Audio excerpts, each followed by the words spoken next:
சாந்தி, சாந்திமா, என்னம்மா என்னாச்சு? ஒண்ணு இல்லப்பா, பேச தலைவலிக்குது. மாமா, மாப்பிள்ளை படி வழியாவே வாங்க.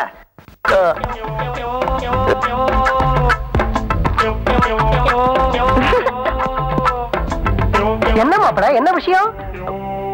போங்க மாமா, வெக்கம். 2 மாசம் முன்னாலே எனக்கு தெரியும். 15 நாளா சொல்லலாம் இருந்தேன். என்ன சொல்லலாம்னு இருந்தீங்க? 3 மாசம் கர்ப்பிணி. என்னது?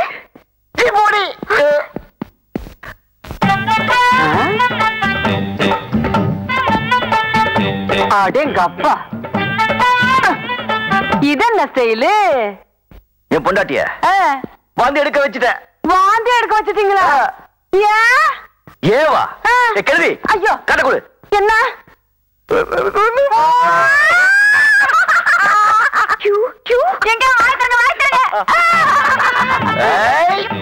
எங்க முதலாளி தாத்தா ஆயிட்டாரு.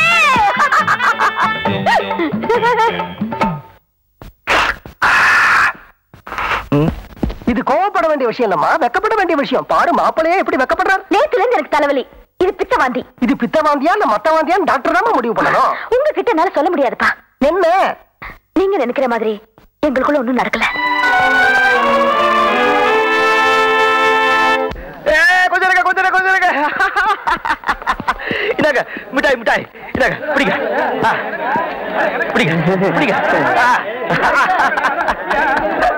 அண்ணா, என்னென்ன நீங்க விசேஷம்? 5000 வெக்கமா இருக்கு. என்னென்ன சொல்லுங்க அண்ணா, சொல்லுங்க. உங்க முதலாளி, என் பொண்டாட்டி, என் அன்பு மனைவி. என்ன தெரியலையே. புரியலையா? புரியல? தெரியலையே. 3 மாசம். உங்க சந்தோஷத்தை நாம கொண்டாடணுமே. எப்படி? கும் திலக்கடி. அம்மா, அம்மா, என்னம்மா? என்னம்மா இன்னைக்கு இவ்வளவு சந்தோஷமா வந்திருக்க? நான் நினைச்சது நடக்க போகுது. நீ என்ன நினைச்சா என்ன நடக்க போகுது? ஏன் புருஷனை கம்பெனில இருந்து தூக்கி வீட்டுல உட்கார வைக்க போறேன். எப்படி? நல்லா கேட்டுக்கங்க. நம்ம கம்பெனில மொத்தம் 4000 பேர் வேலை செய்யறாங்க. அதுல 60% 50 வயசு தாண்டவங்க. அவங்களுக்கு எல்லாம் கட்டாய ஓய்வு கொடுக்க போறேன். அந்த இடத்துல வேலை இல்லாத பட்டதாரிகளுக்கு வேலை போட்டு கொடுக்க போறேன். சரி, இதுக்கும் மாப்பிள்ளைய வீட்டுல உட்கார வைக்கிறதுக்கு என்ன சம்பந்தம்? இவங்களுக்கு எல்லாம் வேலை போட்டு கொடுத்து மறுபடியும் நம்ம கம்பெனில எலெக்ஷன் வைக்க போறேன். தொழிலாளிங்க எல்லாம் அவர் பக்கம் இருக்கிற தைரியத்துல தானே இவர் இந்த ஆட்டம் போடுறாரு. புதுசா சேர 60% பேர் எனக்கு தான் ஓட்டு போடுவாங்க. மீதி உள்ள 40% பேர் தான் அவருக்கு ஓட்டு போடுவாங்க. யூனியன் எலெக்ஷன்ல அவர் தோக்கணும், நான் ஜெயிக்கணும், நான் நினைச்சது நடக்கணும்.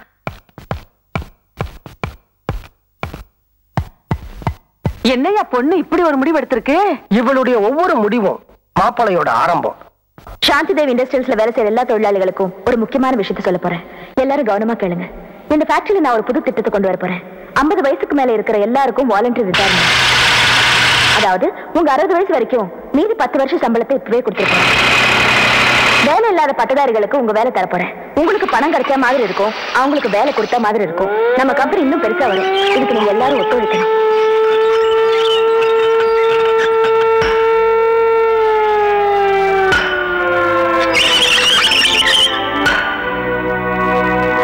சாகும் வரை உண்ணாவிரதம். மனைவியை எதிர்த்து புருஷன் போராட்டம். மதிப்புக்குரிய கம்பெனி முதலாளி சாந்தி கிருஷ்ணன் அவர்களே, நான் இப்ப பேசுறது கௌரவமா கேட்கணும்னு மிக பணிவுடன் கேட்டுக்கொள்கிறேன். 50 வயசுக்கு மேல உள்ளவங்களே வேலை விட்டு தூக்கறதா நீங்க முடிவு பண்ணிட்டீங்க. 50 வயசுக்கு கீழே இருக்கிற நாங்க அவங்களுக்காக போராட முடிவு பண்ணிட்டோம். இந்த போராட்டத்தை உங்க ஃபேக்டரிக்கு முன்னாலேயோ கம்பெனி முன்னாலேயோ வச்சிருக்கலாம். ஆனா அப்படி வச்சிருந்தா நீங்க அந்த பக்கமே திரும்பி வராம வீட்டு வசதியா இருக்குன்னு சொல்லிதான் இந்த போராட்டத்தை உங்க வீட்டுக்கு முன்னால நடத்த முடிவு பண்ணிட்டோம். ஹலோ போலீஸ் ஸ்டேஷன் சார், எங்க வீட்டு முன்னால ஒரு கூட்டம் உண்ணாவிரதம் இருக்கு. அது நீங்க தான் கிளியர் பண்ணணும். ஏன்பா நம்ம இப்படி எல்லாம் பண்றதுனால இந்த கம்பெனியை திறந்துருவாங்கன்னு நீ நினைக்கிறியா? ஏன் திறக்க மாட்டாங்க? இல்ல, போற போக்க பார்த்தா வார கணக்குல திறக்க மாட்டானுங்க போல் இருக்குதா? வார கணக்கு என்ன, மாச கணக்கானாலும் நாம எல்லாம் இங்கதான் இருப்போம். எது மாச கணக்குலையா? இந்த பாருப்பா, இந்த உண்ணாவிரதம் எல்லாம் இருந்து எனக்கு பழக்கம் இல்ல. உனக்கு உண்ணாவிரதம் இருக்கணும் அவ்வளவுதானா? நான் வீட்லயே இருந்துட்டு போறேன், என்ன விடு. இத பாரு, கம்பெனி திறக்க வரைக்கும் யாருமே இங்கிருந்து நகரவே கூடாது. நகர்றதா? எங்க இருந்து அவன் இடத்துல அப்படியே ஐக்கியமாகிடுவோம். பாடியிலிருந்து லைட்டா பேட் ஸ்மெல் வரும். ஏற்கனவே ஒரு பாடியிலிருந்து லைட்டா வருது. கார்பரேஷன் லாரிக்காரன் வந்து மொத்தமா எல்லாரையும் கொண்டு போய் கொட்டி எரிச்சிருவான். இதெல்லாம் எனக்கு முன்னாலேயே தெரியாம போச்சு. தெரிஞ்சிருந்தா ஏதாவது ஒரு காரணத்தை சொல்லி ஒரு மாசம் லீவ் போட்டு ஓடி போயிருப்பேன். போலீஸ் வருதுப்பா, உண்ணாவிரத்தை கலைச்சிருவான். இங்க இரு, ஒரு நிமிஷம். ஏற்கனவே கொலை பட்டினி, இதுல போலீஸ் அடி வேற தாக்கணுமா? எல்லாம் ஒன்னால வர்றது. 50 வயசுக்கு மேல உனக்கு வேலை வேணுமாடா? கம்மு நாட்டிங்களா? கம்பெனில கொடுக்குற பணத்தை வாங்கிட்டு போக வேண்டியதாடா. உண்ணாவிரத்துக்கு இடம் செலக்ஷன் பண்ணிருக்கான் பாருங்க ஐயா. ஒரு டீ கடை, ஒரு மண்ணு கடை, ஒரு மசாலா வடை கூட வாங்கி திங்க முடியாத இடம். எல்லாரையும் கொல்றதா இவன் முடிவு பண்ணிட்டான்ப்பா. மிஸ்டர், என்னங்க கலாட்டா பண்ணிட்டு இருக்கீங்க? கலாட்டா இல்ல சார், இது எங்க கம்பெனி தொழிலாளர்களோட உரிமை பிரச்சனை. இத பத்தி ஏற்கனவே கமிஷனர் கிட்ட, கலெக்டர் கிட்ட, லேபர் மினிஸ்டர் கிட்ட எழுதி போட்டு பர்மிஷன் வாங்கியிருக்கோம். பாருங்க சார். என்ன கமிஷனர் பேசினாரு, இவங்களுக்கு ப்ரொடெக்ஷன் கொடுக்க சொன்னாரு. நம்ம ஸ்டேஷன்ல இருந்து 2 பேரும் டே நைட் இங்க காவலுக்கு இருக்க சொன்னார் சார். அவங்க தான் உண்ணாவிரதம்னு பட்னியா இருக்கிறாங்க. நீங்க ஏன் பட்னியா இருக்கணும்? வந்து சாப்பிடுங்க, சாப்பாடுலாம் ஆறி போகுது. நான் ஏன் பட்னியா இருக்கணும்? 4 வேளையும் சாப்பிட்டு போறேன். வா ஐயா, வாங்க. விடுப்பா, எங்கேயும் போகல. எடுத்து பாத்துருவிய. கறி குழம்பு வாசனை வருதுப்பா. அடே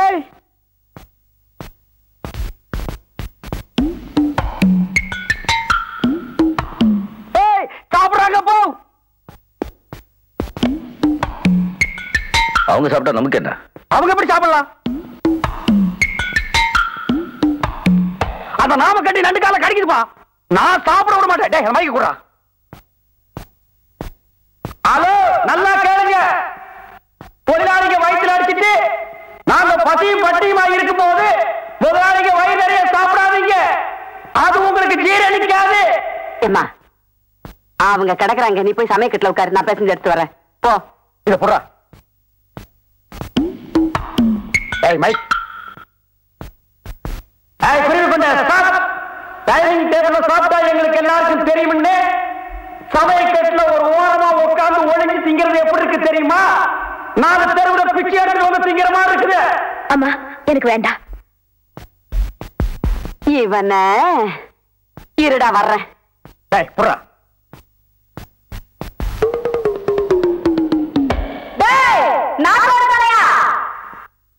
நல்லா கேட்டுக்க.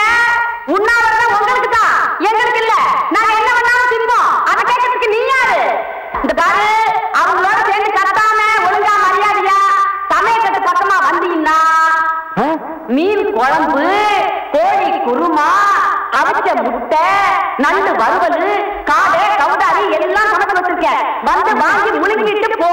அதை விட்டுட்டு அனாவசியமா கத்துன அப்புறம் முழுங்கிறதுக்கு வாயில எச்சி கூட இல்லாம போயிடும். இத போடுறா, நான் வர்றேன். இங்க பார், தண்ணியிலே இருக்கும் மீன் கருவாடாகலாம், ஆனால் கருவாடு மீனாக முடியாது. எங்களுக்கு லட்சியம் தான் முக்கியம். என்ன விடமாட்டேங்குமா? முடிகிறட. அப்ப கண்டிப்பா வந்து கார்பரேஷன் லாரிடா, கவலையே படாத.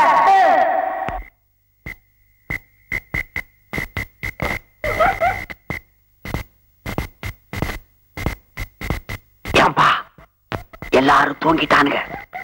நான் மட்டும் போய் ஏதாவது கடை திறந்திருந்தா நம்ம 2 பேருக்கு மட்டும் சாப்பிடறதுக்கு ஏதாவது வாங்கிட்டு வரட்டுமா? நான் இங்க உட்கார்ந்ததே தப்பு. 3வது ரோல நான் உட்கார்ந்து இருந்தா என் இஷ்டத்துக்கு எந்திரிச்சு ஓடி போயிருப்பேன். 50 வயசுக்கு மேல இந்த நாய்க்கு செத்த என்ன பொழைச்சா என்ன? என்னால பசி தாங்க முடியல. டிவியில நம்ம மாப்பிளைய பேட்டி எடுக்கிறாங்க. நீங்க இந்த கம்பெனி மேனேஜிங் டைரக்டர் சாந்தி தேவியோட புருஷன் தானே? இல்ல, அவங்க என்னோட மனைவி. எப்படி உங்க மனைவியை எதிர்த்து உங்களால போராட்டம் நடத்த முடியுது? மனைவியை எதிர்த்து இல்ல, முதலாளியை எதிர்த்து, அவங்க கொள்கையை எதிர்த்து. நீங்க இப்படி பண்றதுனால உங்க முதலாளிக்கு நஷ்டம் வராதா? அவங்களுக்கு லாபம் இருக்கிறதுனால தான் கம்பெனியை மூடுறாங்க. தொழிலாளர்களுக்கு கஷ்டம் இருக்கிறதுனால தான் நம்ம போராட்டத்தை நடத்துறோம். இவங்க பல வருஷங்க கம்பெனி மூடினாலும் இவங்க குழந்தை குட்டிங்க பொழைக்கும். எங்களுக்கு 10 நாள் கம்பெனி மூடினாலும் எங்க குழந்தை குட்டிங்க உயிரை இழக்கும். உங்க கோரிக்கையை உங்க முதலாளி ஏத்துப்பாங்கன்னு நினைக்கிறீங்களா? மனசாட்சி உள்ள எந்த மனுஷனும் ஏத்துப்பாங்க. அவங்க மனுஷங்கன்னு நான் நினைக்கிறேன். இன்னும் ஒரே ஒரு கொஸ்டின். நான் உங்க மனைவி தூர்தர்ஷனுக்கு இன்டர்வியூ எடுக்கும் போது நான் நம்பர் 1 தான், என் புருஷன் தான் நம்பர் 2ன்னு சொல்லிருக்காங்க. அத பத்தி என்ன நினைக்கிறீங்க? போச்சுடா, இதையெல்லாம் ஞாபகம் வச்சுக்கிட்டு கேக்குறாளே. நான் நம்பர் 2 தான். நீங்க நம்பர் 2வா? எஸ். அப்போ உங்க மனைவி நம்பர் 1 நீங்க ஒத்துக்கிறீங்க? கண்டிப்பா. Thank you sir. ஒரு நிமிஷம். எஸ். நீங்க கேட்டுட்டீங்க, நான் இப்ப சில கேள்விங்க கேட்கிறேன். நம்பர் 1, நம்பர் 2, நம்பர் 3 குதிரைங்களை தான் கூப்பிடுவாங்க. ஆனா சில மனுஷ குதிரைங்க நம்பர் 1 அலையுதுங்க. இப்போ ஒரு குழந்தைகிட்ட 1 மிட்டாய் வேணுமா 2 மிட்டாய் வேணுமான்னு கேட்டா அந்த குழந்தை என்ன சொல்லும்? 2 மிட்டாய் தான் சொல்லும். ஒரு குரங்கு கிட்ட 1 வாழைப்பழம் வேணுமா 2 வாழைப்பழம் வேணுமான்னு கேட்டா அந்த குரங்கு என்ன கேட்கும்? 2 வாழைப்பழம் தான் கேட்கும். இப்போ உங்ககிட்ட 1 ரூபாய் வேணுமா 2 ரூபாய் வேணும்னு கேட்டா நீங்க என்ன சொல்லுவீங்க? 2 ரூபாய் தான் கேட்பேன். அப்போ 1 பெருசா 2 பெருசா? 2 தான் பெருசு. அப்போ நான் தான் பெருசு. அப்படி படுத்தாக்க பிரமோதம் எக்ஸலன்ட் சார். தேங்க்யூ.